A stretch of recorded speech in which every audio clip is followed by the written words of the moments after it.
Last year, there was applause and support for a state trooper who said that he was shot on Long Island, but it turned out to be a lie. And today, he was sentenced for shooting himself and making the whole thing up. As Carolyn Gussoff reports, new evidence shows he did his homework before the shooting.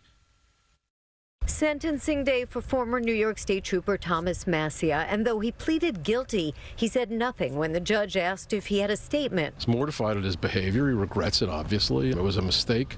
He regrets it, and he'll live with it the rest of his life. His attorney said lifelong struggles with mental health led Massia to shoot himself in the leg last year, then concoct a story he was shot while on duty, setting off a manhunt for a motorist he even described as dark-skinned. A planned and researched farce, say prosecutors, to get attention and sympathy. There was an ex-girlfriend he was trying to impress, and we believe that he wanted the public to see him as a hero. Shot fired, I'm hit. Just released evidence shows the bullet casings Massia admits he scattered on the Southern State Parkway to stage a fake crime scene, a highway he allegedly chose because of its lack of cameras. Internet searches show research into which body part to shoot and what temporary New Jersey plates look like so he could describe a fleeing car. Following the shooting, everyone started out rooting for you, the judge told Massia, calling the wild goose chase he set off dangerous and outrageous. Sentencing Massia to 6 months in jail, 5 years probation, $289,000 in restitution for the manhunt for a phantom shooter and mental health treatment. Why did this occur? It doesn't just occur out of the blue.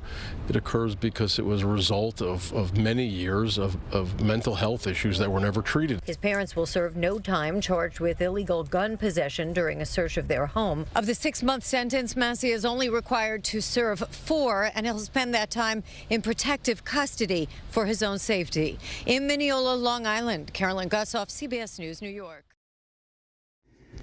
Shout out young Carolyn with the natural beauty. Pretty young lady. I shot shit.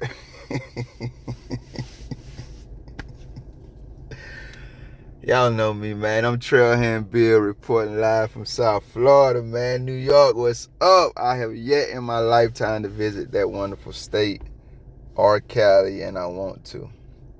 Lord willing, that will happen one day. I don't want to begin this video by not pointing to people who are dealing with mental health issues on whatever level, you know what I mean? Because they come in all shapes, forms, and fashions. I myself have a long history of battling depression, and I still do. So I know those things are very real, so I don't want to... And they are... Anybody can deal with these things. They're not like exclusive to any one person or group of people. So I don't want to downplay that, man. If that's you, my prayers are with you. And I just encourage you to continue fighting. You are as normal as anybody else because we all have issues, no matter how they present.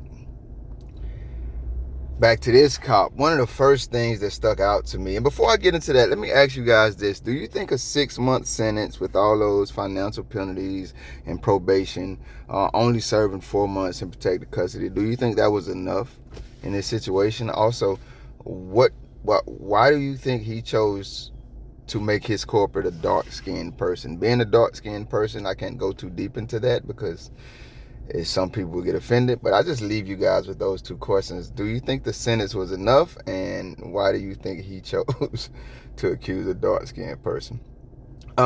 They touched on this, and the thing that stuck out to me about it when reading the article, which you can find in the pinned comment and description, Lord willing, is that he wasn't apologetic enough to say anything himself, to speak for himself like a man. His lawyer says he is mortified. I mean, this is strong language at his behavior. He regrets it. It was a mistake.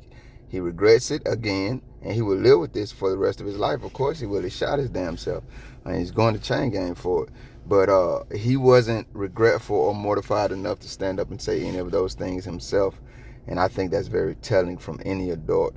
Me being a man and having more of an intimate experience with how our hearts beat, that stuck out to me. You know what I mean? You let someone else speak for you, yet you want us to believe that you're apologetic about these actions. I remember when this happened because I covered the original story. And something else, you know what I mean, that they didn't say in this cover is that in 2022 he claimed he was also injured by a hit and run driver, but that story was never substantiated. So it seems like this guy just has the district attorney tied it to his need, you know, to be seen as a hero, which all of these cops have a hero complex. A lot of government workers do. But say he, you know what I mean, some girl left him or they broke up, however that happened, and now, you know, he's trying to win affection from the public and maybe even her. What that story told me is that his lawyer is talking about all these mental health problems he was having that went on untreated. I mean, but he's a cop. He was roaming American streets. I mean, we already know who these cowards are historically. He was roaming American streets, like many of them are, armed. And you're telling us he's mentally unstable. Are we just supposed to overlook that?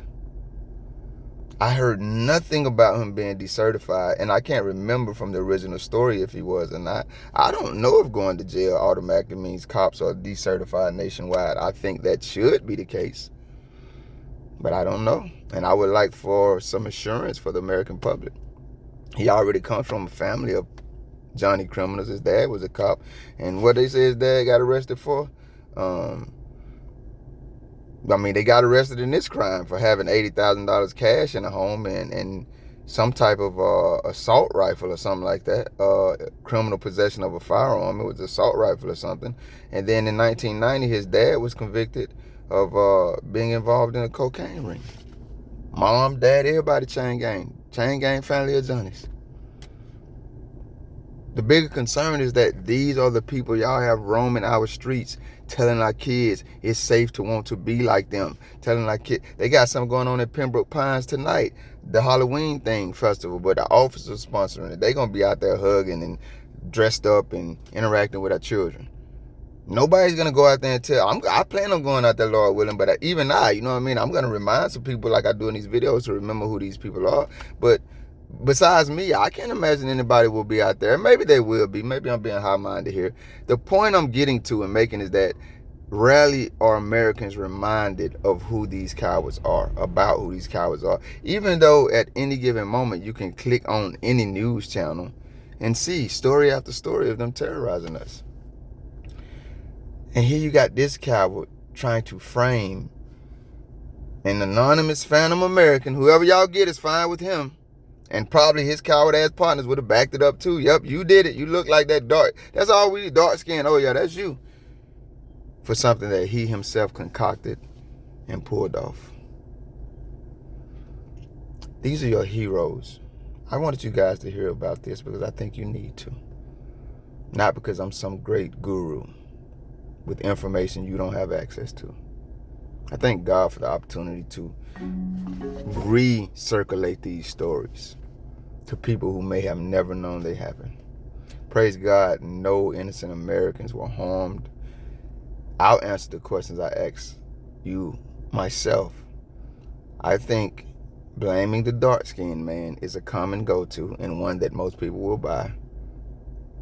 And I definitely don't think 6 months in prison only to serve 4 sends a clear message that these Johnnies need to get.